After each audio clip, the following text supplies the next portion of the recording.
നമസ്കാരം. വയനാട് നമ്മളിലൊക്കെ ഉണ്ടാക്കിയ മുറിവ് ഇനി എന്നാണ് ഉണങ്ങുക? അല്ലെങ്കിൽ കാലത്തിന് എത്ര കാലം എടുക്കും അതൊന്ന് ഉണക്കിയെടുക്കാൻ? അറിയില്ല. അതിനിടയിലാണ് ഇടുത്തി പോലെ നമ്മുടെ മുമ്പിലേക്ക് മറ്റൊരു ഓർമ്മപ്പെടുത്തൽ കൂടി എത്തുന്നത്. പതിവ് പോലെ തന്നെ മുല്ലപ്പെരിയാർ. കർക്കിടകത്തിൽ നിറഞ്ഞു പെയ്യുന്ന മഴയിൽ സമൂഹ മാധ്യമങ്ങളിൽ പെയ്തിറങ്ങാറുണ്ട് ഈ ചോദ്യം: മുല്ലപ്പെരിയാർ എപ്പോൾ പൊട്ടും? പുലി വരുന്നേ പുലി എന്ന് പറയുന്ന പോലെയാണിത്. പറഞ്ഞ് പുലി വരും. കണക്കുകൾ സൂചിപ്പിക്കുന്നത് പുലി വരാൻ സമയമായി എന്ന് തന്നെയാണ്. ഇതിപ്പോൾ 60 വർഷമായി ഈ ഡാം തകർച്ചയിലാണെന്ന് റിപ്പോർട്ടുകൾ വന്നിട്ട്. ഇത് ഞാനിരുന്ന് പറയണമല്ല. ആദ്യം പറഞ്ഞത് സെൻട്രൽ വാട്ടർ കമ്മീഷനാണ്, ഡോക്ടർ കെ സി തോമസ് ആണ് പറഞ്ഞത്. അതിനുശേഷം എത്രയോ ഏജൻസീസ് പഠിച്ചു. അപ്പോൾ എന്താ 60 വർഷമായിട്ട് ഇവിടുത്തെ ഇതെല്ലാം പരിഹരിക്കേണ്ടത് കേരളത്തിലെ രാഷ്ട്രീയ നേതൃത്വമാണ്. 60 വർഷമായിട്ട് ഇത് പരിഹരിക്കാൻ കഴിയാത്ത രാഷ്ട്രീയ നേതൃത്വം ഈ നാട്ടിലെ ജനങ്ങളെ സംബന്ധിച്ചിടത്തോളം ഷിയർ വേസ്റ്റാണ് അവർ. ഇവിടെ 100ഓളം ചെറു ചലനങ്ങൾ ഉണ്ടായത് കേരളത്തിലെ ജനങ്ങളോട് അറിയിച്ചു.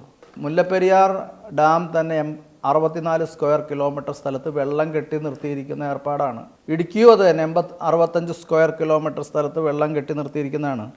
വെള്ളം ഇങ്ങനെ കെട്ടി നിർത്തിയാൽ എന്ത് സംഭവിക്കും? വലിയൊരു പ്രഷർ ഉണ്ടാവും താഴേക്ക്. താഴെയുള്ള ലെയേഴ്സ് ഓഫ് റോക്സ്, പാറകളുടെ അടുക്ക്, പല റിപ്പോർട്ടുകളും പറയണത് തമിഴ്നാട് വരെ ഈ പാറ തെന്നി മാറിപ്പോയിട്ടുണ്ടെന്നാണ്. അപ്പോൾ എന്ത് സംഭവിക്കും? എല്ലാ ഡാമുകളുടെ അടിയിൽ വലിയ ഗർത്തങ്ങൾ രൂപപ്പെടും. ലോകം ഉപേക്ഷിച്ച ഒരു സംഭവമാണ് ഹൈഡ്രോ ഇലക്ട്രിക് പവർ എന്ന് പറയുന്നത്. ലോകത്ത് ബോധമുള്ളവനൊക്കെ ഓരോന്നായിട്ട് ഡീകമ്മീഷൻ ചെയ്യാണ്. ഇത് വലിയൊരു പ്രകൃതി വിനാശമാണ് ഈ hydro electric power projects. Advocate Russel Joy ഒറ്റയാൾ പോരാട്ടം നടത്തുന്ന ആളാണ്. മുല്ലപ്പെരിയാറിന് വേണ്ടി ഒറ്റയാൾ പോരാട്ടം നടത്തി സുപ്രീം കോടതി വരെ എത്തിയ ആളാണ് അഡ്വക്കേറ്റ് റസൽ ജോയ്. സമൂഹ മാധ്യമങ്ങളിലൂടെ ഭീതി ജനങ്ങളിൽ നിറയ്ക്കുന്നതിൻ്റെ അല്ലെങ്കിൽ ജനങ്ങളിൽ പരിഭ്രാന്തരാക്കുന്നതിൻ്റെ ഗുരുതരമായ നിയമവശം അറിയാത്ത ആളൊന്നും അല്ല അഡ്വക്കേറ്റ് റസൽ ജോയ്. കേരളീയ ജനസമൂഹമാണ് ചോദിക്കേണ്ടത്. ഞങ്ങളുടെ ജീവന് യാതൊരു വിലയുമില്ലേ? ഞങ്ങളുടെ സഹോദരങ്ങൾ മണ്ണിൻ്റെ അടിയിൽ കിടക്കുന്നവർക്കൊരു വിലയില്ലേ? ഒരു കൈ പറഞ്ഞു പോയിട്ട് കിലോമീറ്റർ അകലത്തു നിന്നാണ് കൈ എടുത്തുകൊണ്ട് പോകുന്നത്. ശരീരം ഛിന്ന ഭിന്നമായി പോവുക ചെയ്തു. അത്ര ഫോഴ്സിനെ ഇത് വരുന്നത്. ഇതിപ്പം ഒരു ഉരുൾപൊട്ടൽ മാത്രമേ ഉള്ളൂ. ഒരു ഡാം തകർന്നു എന്നാൽ ഇത്ര ഫോഴ്സാണോ? നമ്മൾ ഈ ഉരുൾപൊട്ടൽ നമ്മളെ കാണിച്ചു തന്നത് എന്തിനാണ്? ഡാം തകർന്നാൽ ഇതിലും എത്രയോ മടങ്ങ് പ്രഹരശേഷിയാണ് ഒരു ഡാമിന് ഉണ്ടാവുക എന്ന് മനസ്സിലാക്കണം. 2018 പ്രളയം നമ്മളെ കാണിച്ചു തന്നത് എന്താണ്? നമ്മൾ പഠിക്കാനാണ്. നമ്മൾ 2018 പ്രളയം കൊണ്ട് വല്ലതും പഠിച്ചോ? കഴിഞ്ഞ വർഷത്തെ ഉരുൾപൊട്ടൽ കൊണ്ട് വല്ലതും പഠിച്ചോ? ഈ വർഷത്തെ മുണ്ടക്കൈയും പിന്നെ ചൂരൽമലയും 2 ആഴ്ച കഴിയുമ്പോൾ ജനങ്ങൾ വിസ്മരിച്ചു. പിന്നെ ഒരു അശ്നിപാതം പോലെ ഇതെല്ലാം കൂടി തലയിലേക്ക് വരുമ്പോഴാണ് ജനം വീണ്ടും ഉണരുന്നത്. നമുക്കിത് പ്രതിരോധിക്കണ്ടേ? ഇത് തടയണ്ടേ? വക്കീൽ പറയുന്ന ഈ വാക്കുകൾ നമ്മുടെ ഉറക്കം കെടുത്തിയേ തീരൂ. ഈ മുല്ലപ്പെരിയാർ ഇരിക്കുന്നത് കൊണ്ട് തമിഴ്നാട്ടിലെ 4 ജില്ലകളാണ് ജീവിച്ചു പോകുന്നത്. അവർ ജീവിച്ചു പോകുന്നതുകൊണ്ട് നമുക്ക് യാതൊരു കുഴപ്പമില്ല. കേരളത്തിൻ്റെ വലിപ്പമുള്ള 4 ജില്ലകളാണ്. അപ്പോൾ ഈ ജില്ലകളിലെ പ്രധാന വരുമാന മാർഗം എന്ന് പറഞ്ഞാൽ കൃഷിയാണ്. 50,000 കോടിയാണ് അത്രേ കൃഷിയിൽ നിന്ന് ഈ 4 ജില്ലകൾ ഒരു കൊല്ലം തമിഴ്നാടിനുണ്ടാക്കി കൊടുക്കുന്ന വരുമാനം. അതും മുല്ലപ്പെരിയാറിലെ വെള്ളം ഉപയോഗിച്ചോട്ടെ, കൃഷി ചെയ്തോട്ടെ. നമ്മളെപ്പോലെ തന്നെ ജോലി ചെയ്ത് ജീവിക്കുന്നവർ തന്നെയാണ് അവർ. അപ്പോൾ അവർ ജോലി ചെയ്ത് ജീവിക്കുന്നതിലൊന്നും നമുക്ക് യാതൊരു തടസ്സമില്ല. നമ്മുടെ വെള്ളം അവർ ഉപയോഗിക്കുന്നതിലും നമ്മൾ വിഷമം വിചാരിക്കേണ്ട കാര്യമില്ല. തമിഴ്നാടിന് വെള്ളം നമുക്ക് സുരക്ഷ എന്നൊരു മുദ്രാവാക്യമൊക്കെ നമ്മൾ ഉയർത്തിപ്പിടിച്ചതാണ്. പിന്നെ അതിനെന്ത് സംഭവിച്ചു എന്ന് നമുക്കറിയില്ല. നമ്മൾ വ്യക്തമായി തിരിച്ചറിയണം ഇതെവിടെയാണ് കുഴപ്പം സംഭവിച്ചിരിക്കുന്നത്. ഞാൻ പറയണ എപ്പോഴാണ്? ഈ അവസാന നിമിഷങ്ങളിലാണ്. ഇനി സമയമില്ല. നിങ്ങൾ ഇന്ന് സുപ്രീം കോടതിയിൽ കൊണ്ടുവന്ന ഒരു അഫിഡവിറ്റ് ഇട്ട്, റിലയബിലിറ്റി സയൻറ്റിസ്റ്റുകൾ ഡാം പരിശോധിച്ചിട്ട് ഞങ്ങൾക്ക് വിരോധമില്ല എന്ന് പറഞ്ഞ് അഫിഡവിറ്റ് ഇട്ട് നാളെ തീരുന്ന കേസാണിത്. ഇവർ ചെയ്യുന്ന എന്താണ്? കരാറ് പരിശോധിക്കാൻ പോകുന്നു. എത്ര നാൾ എടുക്കുക കരാറ് പരിശോധിച്ച് തീരുമ്പോൾ സുപ്രീം കോടതി? പുതിയ ഡാം ഉണ്ടാക്കാൻ പോകുന്നു. തൊട്ട് മുകളിൽ മുല്ലപ്പെരിയാർ ഡാമിൻ്റെ തൊട്ട് മുകളിൽ കക്കി ഡാമുണ്ട്. കക്കി ഡാമിൽ മുല്ലപ്പെരിയാർ ഡാമിൽ ഉള്ളതിനേക്കാൾ വെള്ളമുണ്ട്.